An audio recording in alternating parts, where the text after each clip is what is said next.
Serving all of San Diego, this is your Fox 5 News. How to keep bugs out of your home for good. Everything from spiders to the ants. An expert joins us later with some very useful tips. That's good stuff. Yeah, good stuff. I can't cuddle with bugs, therefore I do not like bugs. And summer is here, and those little pesty pests are in full force. So Dr. Eric Paysen for Lloyd Pest Control, he's here.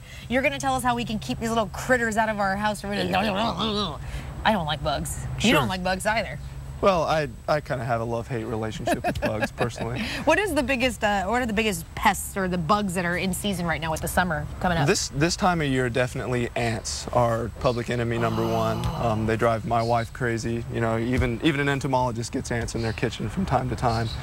So today we can talk about some of the things to do to help prevent ants, and then termites are always an issue. Big issue. Yeah.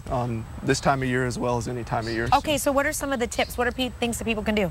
Well, the first thing is regards termites, and one thing that I would always recommend against is stacking wood, you know, firewood or wood debris like this next to the foundation of the home, because this is really a very strong attractant to bring those termites in. They like it. Yeah, like bee likes honey. Exactly. And I'd also recommend an inspection. Most companies will actually offer a free termite inspection, and that's something that I recommend for homeowners to have annually. Once a year, check for termites. Yeah, okay. And the reason for that is you can see that this wood looks fairly intact. Yeah. But if you actually look at a cross-section of it, you can see exactly how much of the wood the termites have removed. Yeah. They were hungry. So okay. an inspector would find that. Oh, I see a bug. What is that?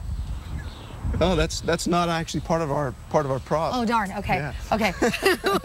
What's this all for? Okay. These next things regard ants, and ants come into the kitchen this time of year, and ants, if they're inside the home, ants like to nest in what we'd call semi-moist soil, and really the only source for that inside of a home is a potted plant.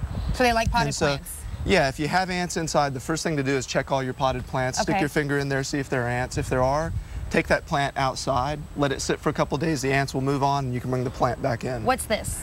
This is Windex, and specifically Windex with ammonia. It could be any window cleaner with ammonia. And if you have those trails that are coming into the kitchen, spray them down with this, wipe them away. The ants are actually following a pheromone trail, not each other. And ammonia will actually erase that trail. Love it. So you can erase the trail. Brown rice? If you have those pesky products, stored products pests that come into your kitchen, and you're seeing those moths in the pantry, the only way to really get rid of them is to throw away the things that are infested. And if you don't want to throw everything away, the way to identify what's infested is to simply shove everything inside of Ziploc bags or in Tupperware, wait a couple days, and the bags that have moths in them are the things you need to throw away. Got it. Okay, what's this? These next items are things that you can do to modify the outside of your home.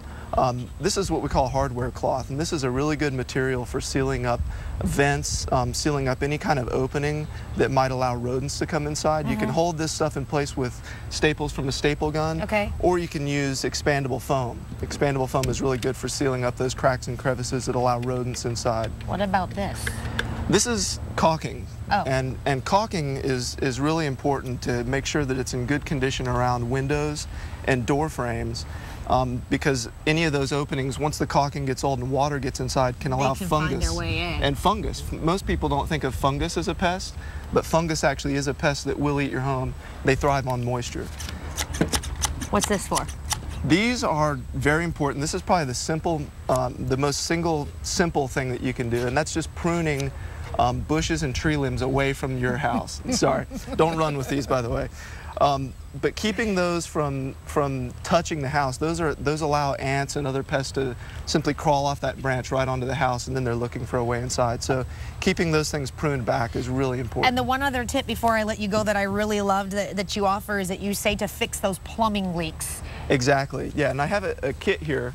A lot of times in the summertime when ants come inside, it's because they're looking for water. And even a dripping faucet or a dripping bathtub is a water park for ants. And they'll come inside and there'll be heavy trails in the bathroom or kitchen, and they're coming to the water. Dr. Paysen, thank you I learned so much today because of this. Now I understand when I see those ants, maybe I won't squash them all the time because they're thirsty. Windex. Windex. Yeah, it fixes everything, Raul. For more information, by the way, if you want to hook up with Dr. Paysen, fox5sandiego.com, click Seen on Fox 5. This fixes everything, even grunting anchors. Don't spray that on me, Zamarodi.